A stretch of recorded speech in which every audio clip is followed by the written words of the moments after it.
Hello, Ham Fam. I am Vic with the Charby the Hamster YouTube channel. I have these 2 foot by 4 foot by 20-inch tall Rubbermaid bins. I'm going to be making some bin cages for the first time ever. It should be fairly simple. You need cheap X-Acto knife, electrical tape or duct tape is optional, and some zip ties. Everything here is on a budget. The tape was $2, the zip ties was $1, the knife was $1, the bins were $30, and then I had some leftover mesh netting from my previous enclosure I made for my hamsters. I'm going to be repurposing for this. The roll of mesh netting at Home Depot, which is enough for 2 of these bin enclosures, was about $20. So for about $85, I can make 2 rather large bin enclosures, one for each of my hamsters, Hamsky and Teddy. So, fairly simple and fairly straightforward. I'll try with this knife first. You want to get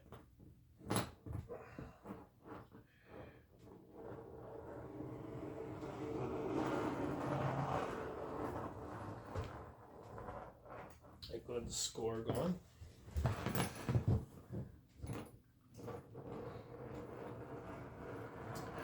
My whole thing is doing it on a budget. I am a tradesman, but at the same time,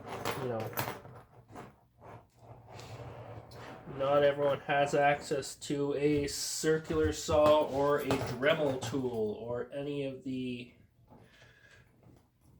fun several $100 equipment. So where most bin cage videos want you to have expensive equipment like that, simple pocket knife, going over it several times with an X-Acto knife, just cutting and then cutting and then cutting will eventually work.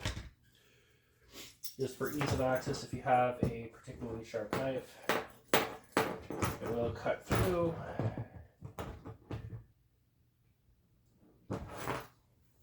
And eventually it will cut out.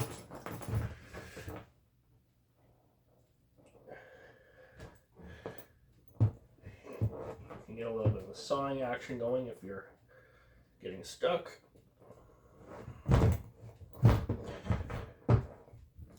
Seeing as it should use the path of least resistance, seeing as I had a score going, it is now relatively straight following the score. So I'm not going to have any jagged serrated edges along the end, and if I do, I can fold over some tape and put it on just so if the hamster does get close, there's no sharp edges to potentially prick the delicate paws or the face, just to make an added little safety measure, hence the roll of tape, which a lot of bin cage videos I've seen did not include.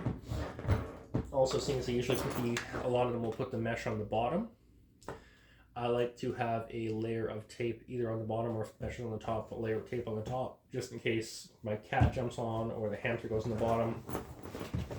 The metal wire mesh is fairly sharp, and I do not want to risk any injury to my animals. And I wanted an updated, budget-friendlier version of a bin cage. I wanted something that could be made by the average Joe without expensive equipment. So that is the video that I'm making. I'm making the video that I would want if I had no skills, no tools, and let's say my cousin's kid got a hamster, didn't want the hamster, I knew nothing about hamsters, Googled bin cage, wanted to make one, didn't want the hamster to get thrown out.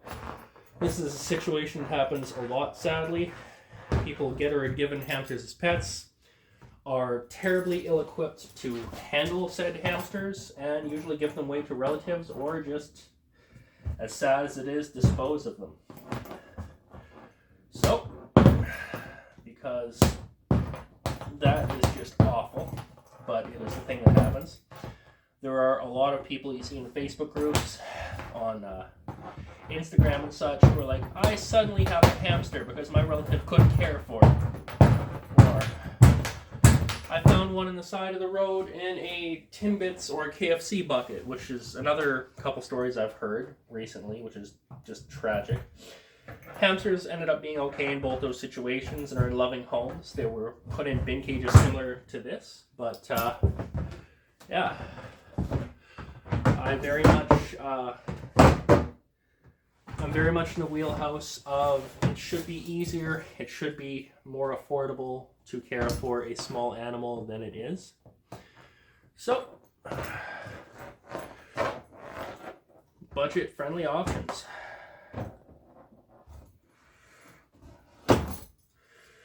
Now, as I run my fingers along, because I had a relatively straight cut, because I sawed it out with a cram bit, a pocket knife with a curved blade, which made the job slightly easier. There is no risk of cutting whatsoever. It is completely safe. So, I have salvaged the rolls from a previous project. This is a around 2-foot wide roll at Home Depot that has been cut in half.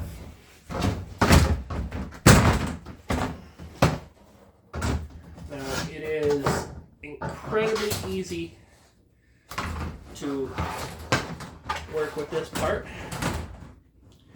You measure it a little bit past where you want to go. You go a little bit past where you want to go. These are about $5 snips. You can even sometimes find them at the dollar store for a fair bit cheaper. You want to go a couple lengths past.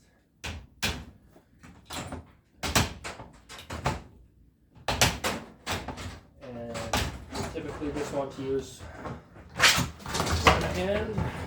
Be careful it doesn't cut into you because it is fairly sharp material.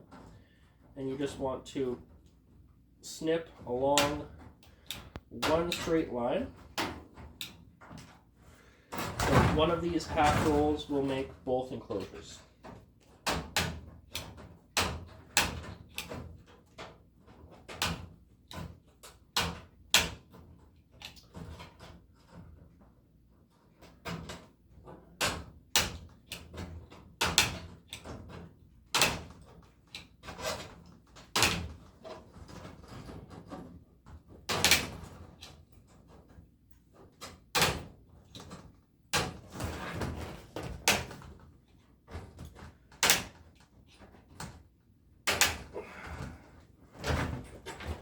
So, this is going to be a temporary until payday enclosure for my hamsters, but this is honestly a fine long-term enclosure for a hamster. It is around 5 times bigger than a lot of cages, like the Critter Trails that they sell at pet stores as a, all-in cage, which are it's the equivalent of a person spending their entire life locked in an airplane bathroom. Critter Trails are not humane or ethical homes for a hamster. And to be honest with you, the tools to make this and all of the equipment that I need, the mesh, the tote, the snips, zip ties, the knife, everything are actually cheaper to obtain than the Critter Trail. So I saved money by going this route and getting a better enclosure for my hamsters. So the next time you're at a pet store, just take a look at how expensive some of those horribly unethical cages are, and then price out what it would take to build something similar to what I'm making here.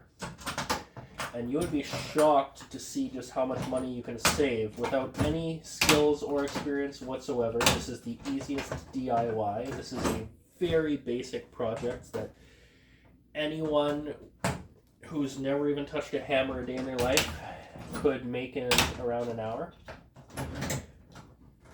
And although I might have made it look a little hard by sawing with a knife and that, you can easily just use gentle strokes with the Dollarama box cutter that I made, that I showed, sorry. And you could just cut over it again, cut over it again, cut over it again, and you could just do multiple passes. Each pass will dig deeper into the material, and eventually the material will just snap off. You do not need to saw down or use a large amount of brute strength to cut into this if you do not have a saw. You also do not need to spend $300 to make a $30 enclosure. Everything can be made with analog hand tools. Although, if I had a Dremel, like if you have a Dremel, you know what I mean, cutting it and then sanding off the edges, making everything super pretty and super nice is definitely a way that you can go. But I would strongly advise not to put yourself into any financial hardship that is undue for housing your hamster. I mean, this is pennies for what is honestly a really great home. It is the recommended size for a Syrian hamster. It will fit a 12-inch wheel, which is the recommended wheel for a Syrian hamster. And again, although this is just my temporary housing and, you know, a good video opportunity to show people how to make one on the slimmest budget possible without even buying any tools, it is still going to be just an extra. I will end up using this for storing extra hamster housing, extra hamster food, like hides, toys. I'll use this for spare bedding. I will use this for basically storing my hamster-related supplies, which is also a great thing that you can use these houses for once you're done with them, if you do ever upgrade from them. Not that you ever have to upgrade from them, but they are literally storage bins, and they do make great storage for honestly anything you want. But seeing as you're weakening the top, so you can't really stack a lot of weight on them, they're good for, you know, single level storage or hamster related storage, because most things that are related to hamsters are very lightweight and wouldn't pose any risk if they did get compacted, or also would not compact onto another similar tote. So another thing that you want to do now is, I need a marker.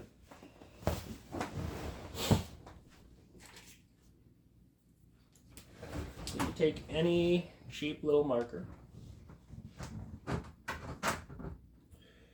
and you just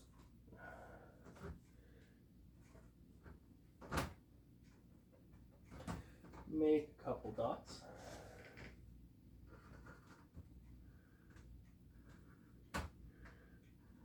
Around the surface.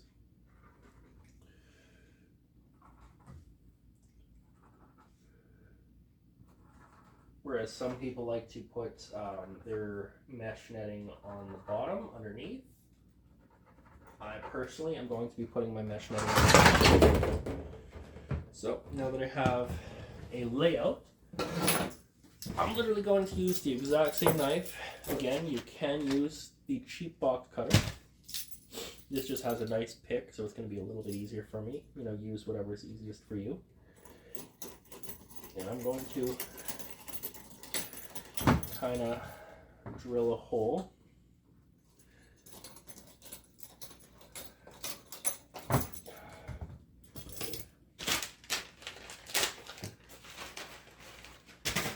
And then whenever you have a hole, you just want to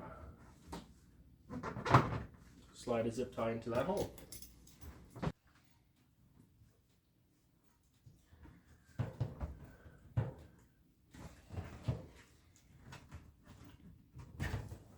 This is a very quick, very clean, very size appropriate housing solution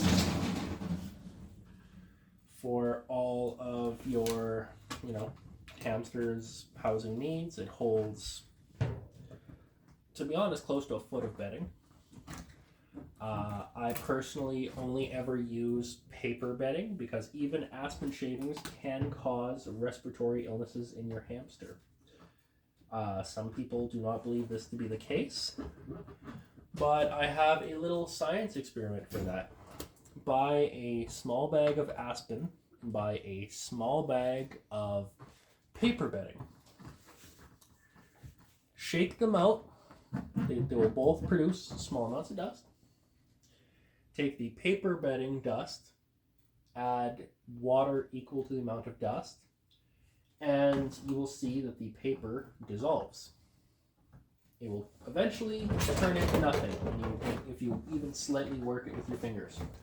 If you take the aspen shaving dust and you add water, it becomes a thick, rough slurry that becomes it dries out and it just clumps up. That is what's happening inside of your hamster's nostrils when they breathe in the dust from even aspen shavings. The dust is significantly less in paper, and it will eventually biodegrade inside the hamster's nostril. It'll kind of just, runny nose, they will sniffle, it will come out. This is not the case with aspen. So for a healthier, longer living hamster, it is strongly recommended that you absolutely avoid aspen shavings. It does not matter what any website online told you. It does not matter that you previously had a hamster that lived to 10 years old and they had aspen, so it must be fine. It is not an acceptable bedding for hamsters if you care about the life, the happiness, and the health of your hamster. Do not, under any circumstances at all, use aspen or any wood-based bedding. It is unacceptable for your furry friend. So, you lift one end once you have all the zip ties in place with just a little bit of the head sticking out. You go at the very beginning. You loop one end through. You zip tie it down. You go to the very far end. You might have to clip it because this one has a little bit of a lock-in mechanism. You pull it tight. Slide it up through, like so.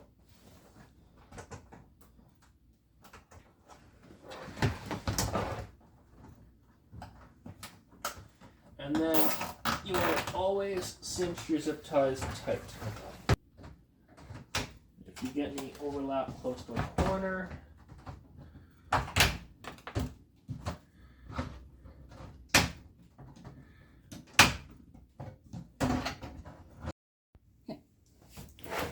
it gets too close to the corner, you just have to cut off any access so you don't snag your clothing. Or, for instance, I have a cat. This is going to be used as storage in the future for my hamster products and such. And I, in no way, shape, or form, want my cat to risk catching a paw on any sharp corners. Little thing that I like to do is I'll go to the edge of the metal.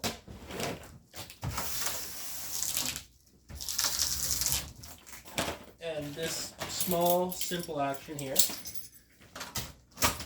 just prevents me or my animals from ever snagging ourselves on a sharp surface and potentially causing injury.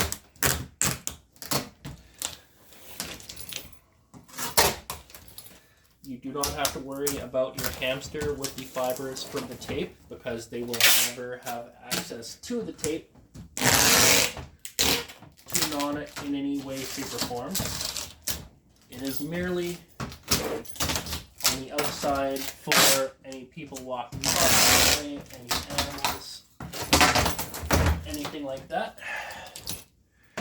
And then I just like to smooth it down just so you can't cut yourself on any sharp edges. So this is a completed bin cage. It is fairly deep.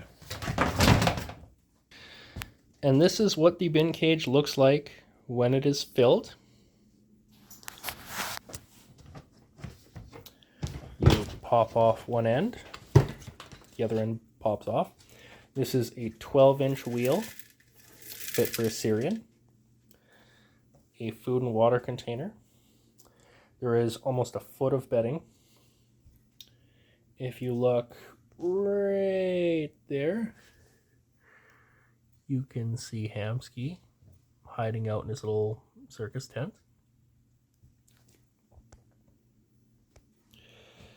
A temporary, this is a temporary enclosure that cost around $40 that I purchased the pieces for and made in about a half an hour until I get a better enclosure on payday for my hamsters. So I currently have 2 of these bin enclosures, one for each of my hamsters until payday, so they have plenty of space, plenty of room, plenty of hides, and a wheel. I thank y'all. I love and appreciate y'all. And until next time, have a good one.